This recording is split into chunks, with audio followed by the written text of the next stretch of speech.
అటవీ ఉత్పత్తులకు మద్దతు ధర పెంపు. గిరిజనుల అటవీ ఉత్పత్తులకు మద్దతు ధర పెంచాలని ప్రభుత్వం నిర్ణయం తీసుకుంది.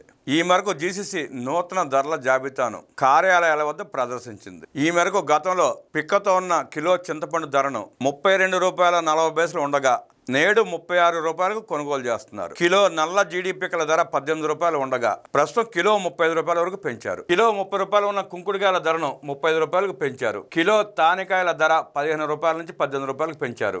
ఎండి ఉసిరిక పప్పును గతంలో ₹80 కొనుగోలు చేయగా నేడు వాటి ధర ₹90 పెంచారు. కిలో ఉసిరి పిక్కల ధర గతంలో ₹90 ఉండగా ₹100 వరకు కొనుగోలు చేస్తున్నారు. కాగుపప్పు, విప్పపప్పు, చింతపిక్కలు, కరక్కాయలు తదితర అటవీ ఉత్పత్తుల ధరల్లో ఎటువంటి మార్పులు లేవు. ఏజెన్సీ ప్రాంతంలో గిరిజన రైతులకు అధిక లాభాన్ని చేకూర్చే పంటలో ప్రధానమైనది కొండ చీపుర్లు. సీతంపేట ఐటీడీఏ పరిధిలోని సుమారు 3,000 ఎకరాల్లో గిరిజన రైతులు వాటిని సాగు చేస్తున్నారు. అయితే దీని ధరను మాత్రం జీసీసీ పెంచలేదు. దీనిపై గిరిజన రైతులు ఆవేదన చెందుతున్నారు. గిరిజన రైతులకు న్యాయం చేసేందుకు ప్రభుత్వం నూతన చర్యలకు శ్రీకారం చుట్టింది. ఐటీడీఏ కేంద్రంగా కొండ చీపుర్లకు అడ్వాన్స్ టెండర్ విధానాన్ని ప్రవేశపెట్టింది. దీనిలో భాగంగా నెలకు 50,000 కొండ చీపుర్లను గిరిజన రైతుల నుంచి జీసీసీ కొనుగోలు చేసి వాటిని విక్రయించేందుకు చర్యలు చేపడుతోంది. ఈ నెల 9న ఐటీడీఏలో అడ్వాన్స్ టెండర్ల ప్రక్రియ నిర్వహించారు. 5 నెలల పాటు నెలకు 50,000 కొండ చీపులను గ్రేడ్ 1 రకం ₹45, గ్రేడ్ 2 రకం ₹35, గ్రేడ్ 3 రకం ₹30 చొప్పున